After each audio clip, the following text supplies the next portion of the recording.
آپ کو مثال دیتا ہوں. ایک بندہ وہ سٹیج پر آ کر مثلا خطیب ہو، خطیب کی شکل میں ہو، ذاکر کی شکل میں ہو، عالم کی شکل میں ہو، شاعر کی شکل میں ہو، کسی شکل میں ہو، اس لباس میں ہو، اس لباس کے بغیر ہو، قرآن سے دور قوم کو بے وقوف بنانا ایک چٹکی کا کام ہے. اور یہ اس قوم کی سزا ہے اللہ کی طرف سے. جس نے خدا کی کتاب کی بے قدری کی، اس کی سزا ہے کہ وہ فراڈیوں کے ہاتھوں ذلیل و خوار ہو اور سمجھے کہ ہم تو بڑے بلند مقامات پر فائز ہیں اللہ کے پاس. قوم یہود کی طرح آرزوؤں کا شکار ہو، بے بنیاد آرزوؤں کا.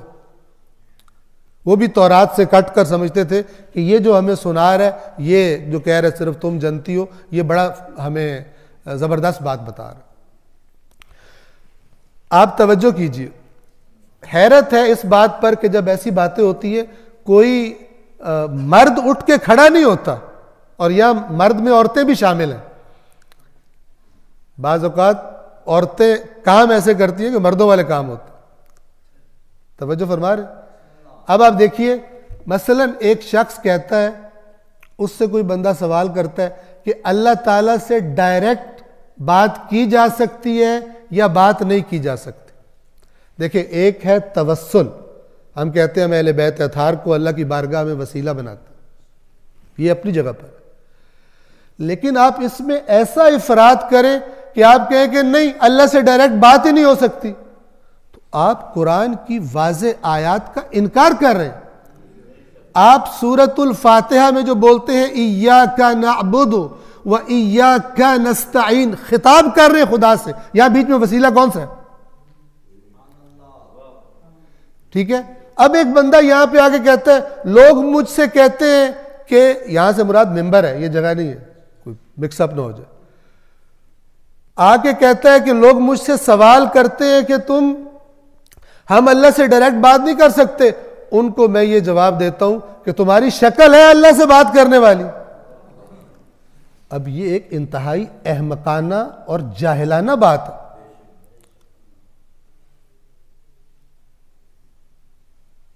کیوں چپ کر کے بیٹھتے ہیں سامنے لوگ؟ اس لیے کہ ان کو ڈر ہوتا ہے اتنے بڑے بندے کے سامنے بول کے ہم جہنمی نہ ہو جائیں. اور کیوں نہیں بول سکتے؟ اس لیے کہ اللہ کی کتاب سے کٹے ہوئے. اب سنیے قرآن مجید کیا کہتا ہے.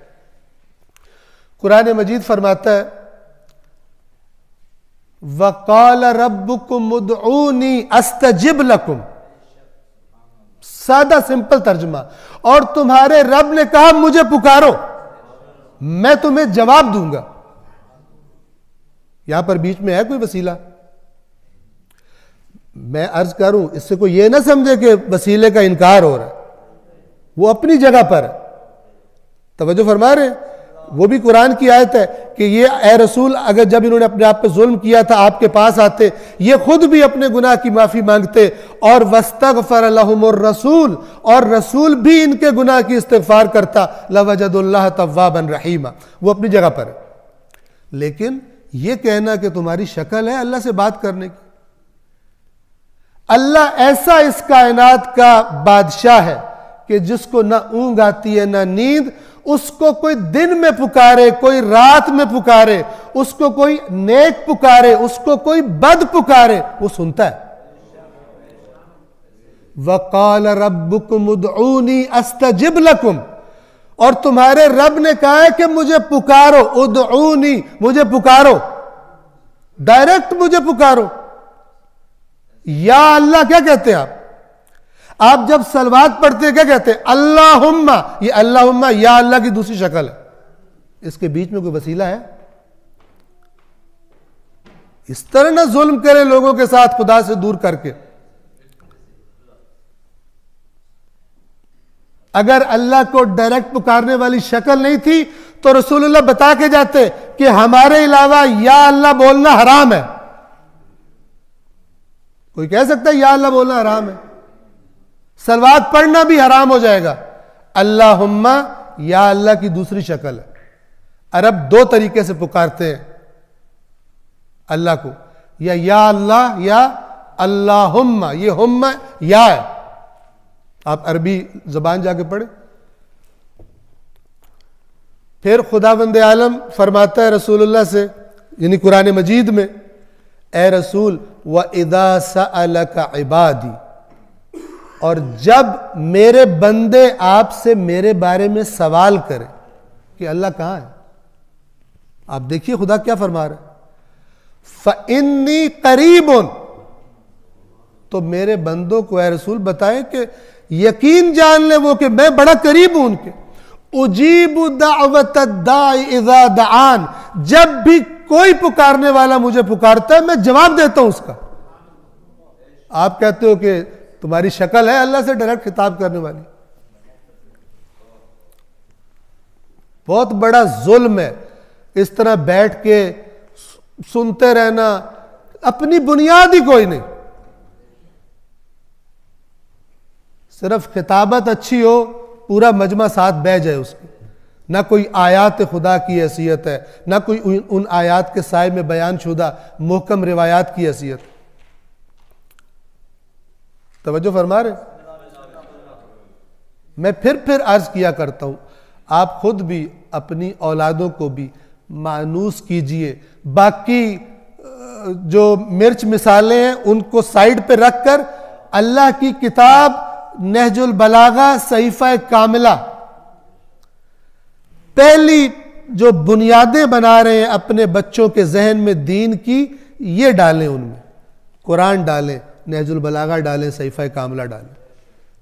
آپ دیکھیں کہ ابھی جو مارکیٹ میں مال بک رہا ہے کتنا ڈیفرنٹ ہے، وہ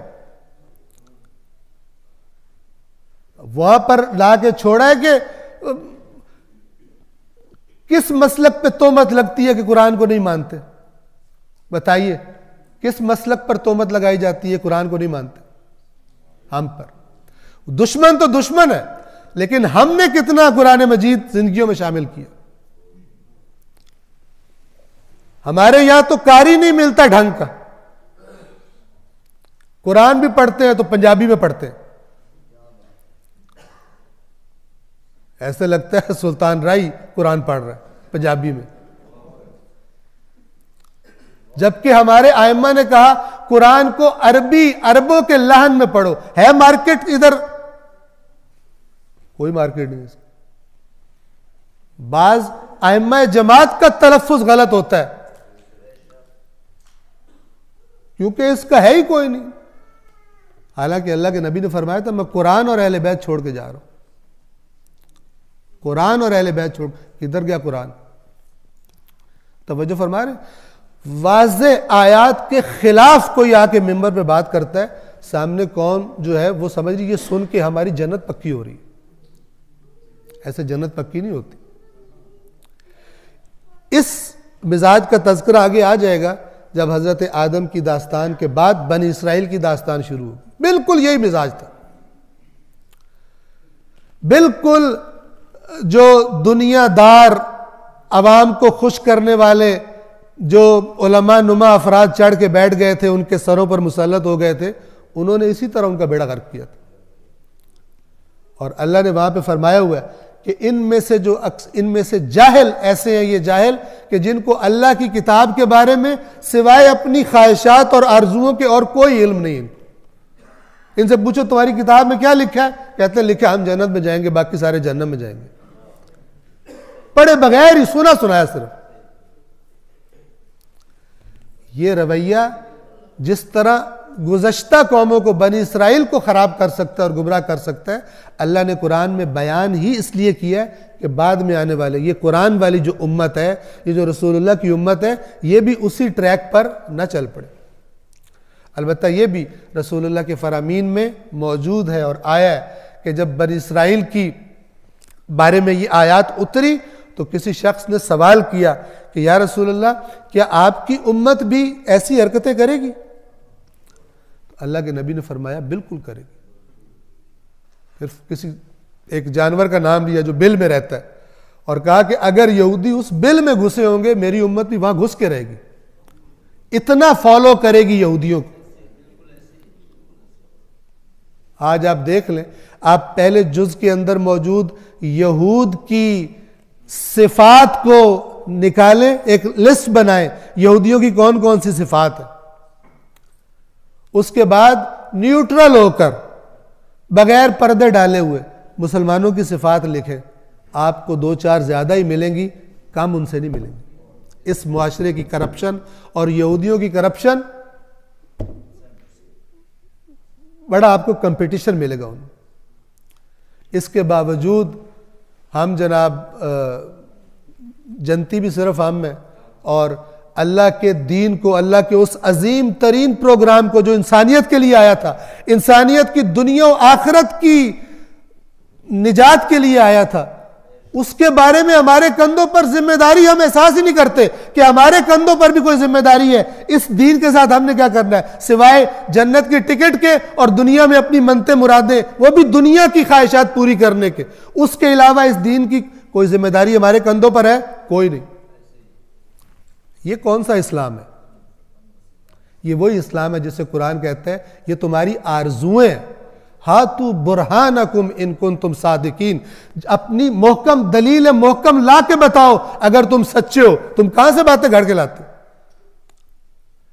ام لکم کتاب فیہ تدرسون، کیا تمہارے پاس اللہ کی کتاب کے علاوہ کوئی اور کتاب ہے جہاں سے تحقیقات کر کے یہ رزلٹ نکال کے لاتے ہو؟ قرآن سے دوری بربادی کا سبب ہے دنیا میں آخرت میں۔ کیوں؟ واقعاً رونگٹے، کم از کم انسان کے فکری رونگٹے کھڑے ہو جانے چاہیے جب وہ قرآن میں یہ آیت دیکھے کہ میرا رسول جس کی مجھے شفاعت کا انتظار ہے، وہ اللہ کی بارگاہ میں قوم کو سامنے کھڑا کر کے کہہ رہا ہوگا یا شکایت کر رہا ہوگا اس میری امت نے قرآن چھوڑ دیا تھا۔ اللہ راضی ہوگا اس شکایت سے کہ ناراض ہوگا؟ جو لوگ شفاعت کا اتنا شور مچاتے ہیں وہ شکایت کا کیوں نہیں بتاتے؟ کیوں نہیں بتاتے؟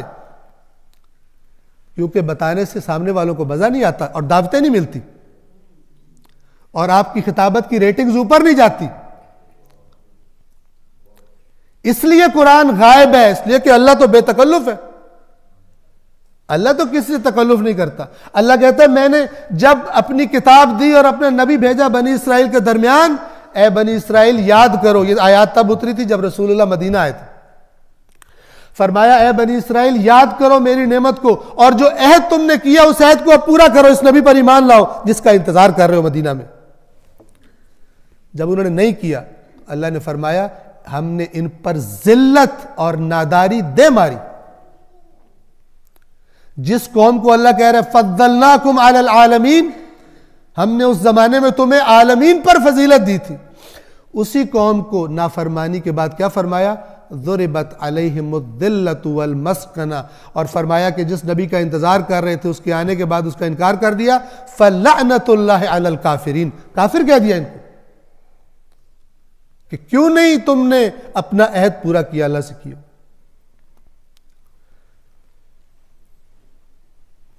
بہت بڑا گھپلا ہوا ہے، بہت بڑا گھپلا ہوا ہے قرآن کو نکال کر، اور اس گھپلے کا سدباب کرنے کی ضرورت ہے۔ دوسروں کو چھوڑ دیں، ہر بندہ اپنے آپ سے شروع کرے۔ جب آپ قرآن کی ایک آیت واضح پڑھیں، اس کے بعد کوئی بڑے سے بڑا مولوی کہے یہ مراد نہیں ہے وہ مراد ہے، وہ تم نہ مراد ہو، یہ جو سامنے لکھا ہوا یہی مراد ہے۔ اللہ سے بہتر کوئی مراد نہیں سمجھا سکتا۔ جو باتیں بالکل واضح ہیں قرآن میں، مثال کے طور پہ اللہ تعالیٰ کہ یقیمون الصلاۃ، نماز قائم کرتے ہیں۔ اب آپ عربی کی لغت میں جا کے دیکھیں یقیمون کسے کا قائم کرنا کیا ہوتا ہے، آپ کو بڑا اچھا آئیڈیا مل جائے گا۔ آپ کوئی کہے کہ نامی پڑھو تو کچھ نہیں ہوتا، آپ سورۃ المدثر میں جا کے دیکھیں کہ جب جہنمی جنتی جہنمیوں سے سوال کریں گے کیا چیز تمہیں جہنم میں لے کر آئی ہے، وہ پہلا جواب ریزن سبب بتائیں گے جہنم میں جانے کا، لم نکو من المصلین، ہم نمازیوں میں نہیں تھے، ہم نمازیں نہیں پڑھتے۔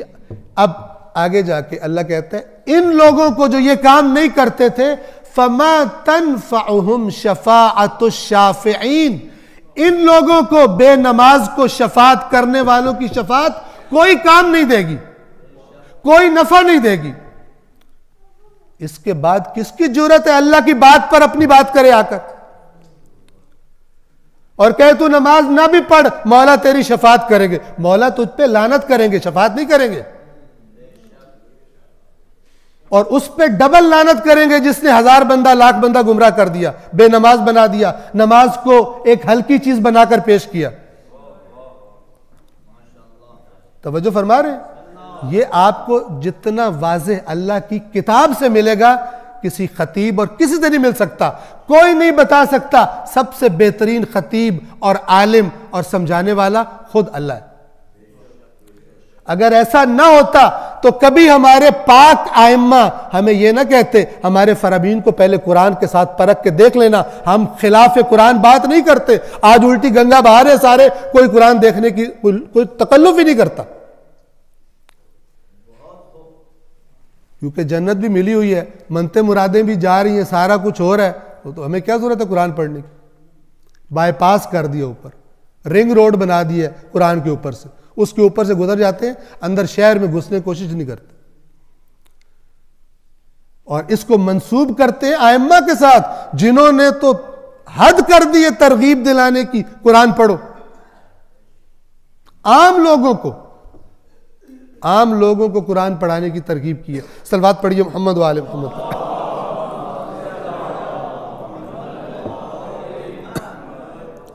میں یہاں پر کیونکہ ذکر آ گیا، ایک آج موجودہ دور کے ایک انتہائی جو صحیح معنوں میں پریکٹیکل اسلام کے قائل ہیں، وہ اسلام کے جو ایک پورا سسٹم رکھتا ہے، وہ اسلام نہیں کہ جو اپنی مرضیوں کے مطابق، جیسے مسیحیت کو ایک پرسنل معاملہ بنا کے اس کا بیڑا غرق کر دیا گیا، معاشرے سے اٹھا کے باہر پھینک دیا، اس کو کہا کہ جو تم نے کرنا ہے. اسی طرح اسلام کے پیچھے بھی بہت سارے لوگ پڑے ہوئے ہیں. آیت اللہ خامنائی رہبر انقلاب اسلامی قرآن مجید کے بارے میں، اب یہ بالکل وہ انسان ہے کہ جو دنیا سے ڈیل کر رہا ہے، دنیا کے معاملات سے ڈیل کر رہا ہے، سیاست سے ڈیل کر رہا ہے، جنگوں سے ڈیل کر رہا ہے، جو آپ سمجھ سکتے، اور ایک مرجع تقلید بھی ہے، ایک فقیہ بھی ہے. ان کی رائے سنیے قرآن کے بارے میں. یہ ان کی رائے میں کہہ رہا ہوں، یہ اصل میں ائمہ اہل بیت سے ہی لی گئی ہے. توجہ فرما رہے ہیں؟ سنیے کیا فرماتے ہیں. فرماتے ہیں کہ قرآن، یہ ان کی تقاریر محفوظ ہیں، یہ ان کی کتاب میں سے ایک کوٹ پڑھ رہا ہوں. فرماتے ہیں کہ میں فارسی نہیں پڑھتا، عربی اردو میں آپ کو ٹرانسلیشن اس کا بتاتا ہوں. قرآن مجید کے فہم کے مختلف مرحلے ہیں، لیولز ہیں، سطح جسے کہتے ہیں، مختلف مراحل ہیں قرآن کے سمجھنے کے. جو پہلا مرحلہ ہے جو مربوط ہے قرآن کے الفاظ سے، ظاہری الفاظ سے جو ہر ایک کے سامنے ہوتے ہیں، یا عربی آتی ہو یا اس کا ٹرانسلیشن آپ کو پتہ ہو، جو پہلا مرتبہ ہے وہ سب کے لیے قابل فہم ہے، عام لوگوں کے لیے، سب کے لیے قابل فہم ہے. اگلی بات جو امپورٹنٹ ہے، یہ انہی کے الفاظ پہلے فارسی میں بول رہا ہوں، پھر اس کے بعد اردو آپ کو بتاؤں گا. فرماتے ہیں کہ وَاِسْتِفَادِ از روایات برائے فہم ظاہر قرآن ضرورت نہ دارد. قرآن کے ظاہر کو سمجھنے کے لیے روایات کی ضرورت نہیں ہے، خود روشن ہے قرآن. آپ توجہ کریں، اللہ جب کہہ رہے آیات بینات، کہنے والا کون ہے؟ کوئی لا علم نہیں ہے، سب سے بڑا عالم ہے اس کائنات کا، عالم الغیب والشہادہ. توجہ فرما رہے ہیں؟ وہ کہہ رہے کہ یہ آیات میرے قرآن کی بینات، بینہ کی جمع ہے بینات. بینہ اس چیز کو کہتے ہیں کہ جو بات کو واضح کر دے، روشن ہو، واضح ہو. لیکن یہ ایک طبقہ آپ کے شیعوں میں ایک طبقہ کہلاتا ہے، وہ کہتے ہیں کہ نہیں جی، جو بھی آیت آئے گی ہم دیکھیں گے نیچے کوئی روایت ہے، اگر روایت ہوگی تو ہم اس کی بات مانیں گے، اور اگر کوئی روایت نہیں ہے تو ہمیں کچھ نہیں پتا اس سے مراد کیا ہے. تمہیں کچھ نہیں پتا، تمہارا دماغ خراب ہے، تم نے بیڑا غرق کر دیا پوری قوم کا. تم اللہ پر بہتان تراشتے ہو، تم سمجھتے ہو تمہارے پیروں کو بات سمجھانا آتا ہے، اللہ کو بات سمجھانی نہیں آتی. تمہاری عقلوں پہ پتھر پڑ گئے جب تم یہ کہتے ہو کہ قرآن بالکل سمجھ میں نہیں آتا. تم نے پوری قوم کا بیڑا غرق کر دیا قرآن سے کاٹ کر، جبکہ قرآن سے جڑے بغیر نجات نہیں ہے. تم نے بیڑا غرق کر دیا. دوسروں پر ہنستے ہیں، اہل بیت کو چھوڑ دیا، گمراہ ہو گئے. تم نے قرآن کے ساتھ کیا کیا؟ اللہ کے نبی نے کب کہا تھا صرف اہل بیت چھوڑ کے جا رہا ہوں؟ پھر قرآن مجید کی بات کیوں نہیں ہوتی؟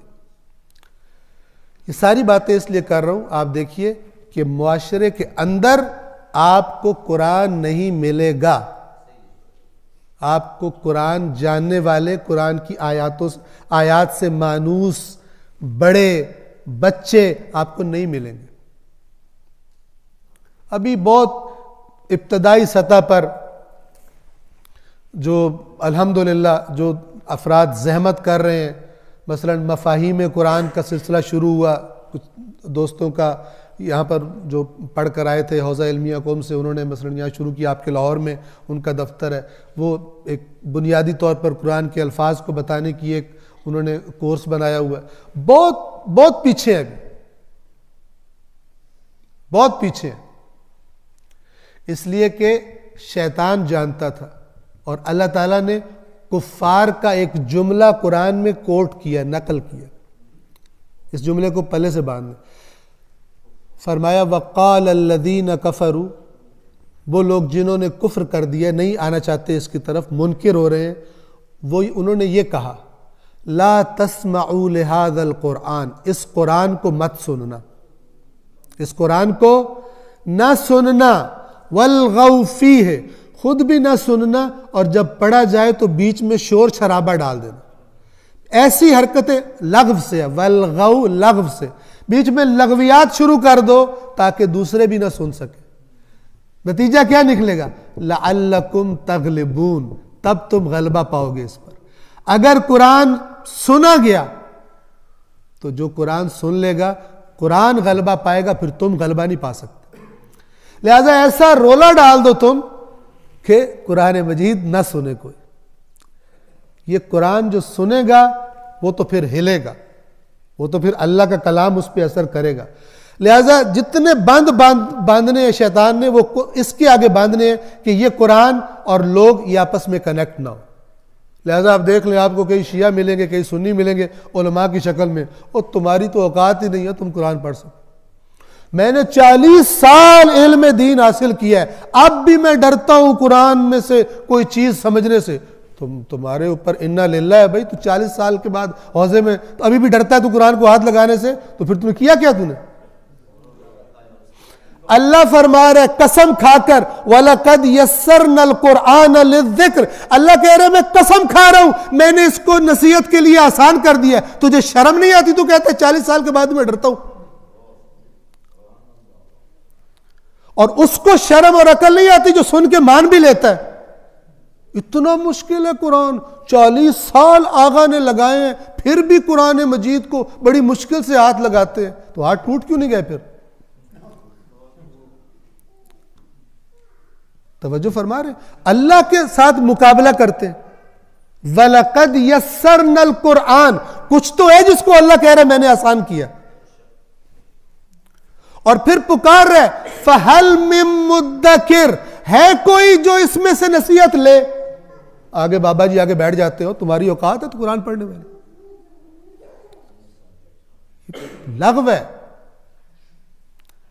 اس قسم کی جب پرستش شروع ہو جائے اللہ کے مقابلے میں غیر اللہ کی باتوں کی، تو پھر کیا ہوتا ہے؟ پھر قرآن نے بتایا ہوا ہے کہ ان یہودیوں اور مسیحیوں نے علماء کو اپنا رب بنایا ہوا تھا. یعنی جس طرح رب کی بات مانی جاتی ہے، جب پتہ چل جائے یہ رب نے کہا ہے تو پھر چپ کر کے ماننی ہوتی ہے. یہ صرف رب کے لیے، کسی اور کے لیے نہیں ہے. تو انہوں نے کیا کیا کہ اپنے عالموں کو وہاں بٹھا دیا کہ آیت کچھ کہہ رہی ہے، وہ کچھ کہہ رہا ہے، اور آیت کو سائڈ پہ کر دیتا ہے، اس کو رب بنا لیتا ہے. کامیاب وہ ہے جس کا رب اللہ ہے. یا وہ کہے بھئی میری عقل میں نہیں آ رہی، آپ سمجھائیں، دھوس میں نہ آئیں. آپ کو پتہ ہے کہ ہم نے 40 سال وہاں پہ پڑھا ہے، تب ہم اس نتیجے پہ پہنچے جو ہم آپ کو بتا رہے ہیں. بڑی باریکیاں ہیں. اللہ کو باریکیاں نہیں پتہ تھی کہ آنے والے زمانوں میں اتنی باریکیاں آئیں گی کہ میری آیتیں ہی بدل جائیں گی، میری آیتیں ایکسپائر ہو جائیں گی. یہ ہر مسلک میں یہ بیماری ہے، اپنے بزرگ پرستی کی جو بیماری ہے ہر مسلک میں. اور اتنی پھر اندھا دھن پرستش کرتے ہیں کہ ایک بندہ انہیں کہہ رہا ہے تمہاری شکل ہے اللہ سے ڈائریکٹ بات کرنے کی. سورہ فاتحہ کا انکار ہو گیا، آیات قرآن میں قریب ہوں، میں جواب دیتا ہوں، مجھے پکارو. ٹھیک ہے، یہ ساری سائیڈ پہ ہو گئی. اس کی بات پر نعرہ لگ رہا ہے، جو اس نے خلاف قرآن بات کی ہے اس پہ نعرہ لگ رہا ہے. تو پھر اور کیا توقع کی جا سکتی ہے کہ جب اچھے بھلے پڑھے لکھے سمجھدار سارا کچھ اتنے زیادہ قرآن مجید کے بارے میں فارغ ہو جائیں سمجھنے سے، انہیں پتہ ہی نہیں کیا بولا جا رہا ہے، تو پھر بات ختم ہو گئی. صلوات پڑھیں محمد وآلہ محمد.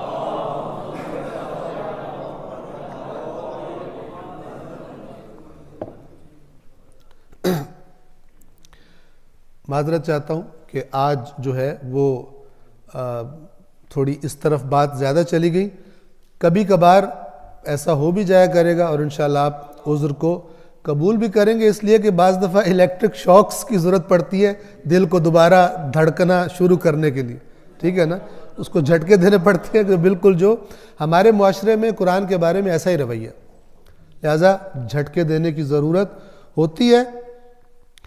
خداوند عالم ہمیں توفیق دے کہ ہم خود کو اس کتاب سے جوڑ سکیں.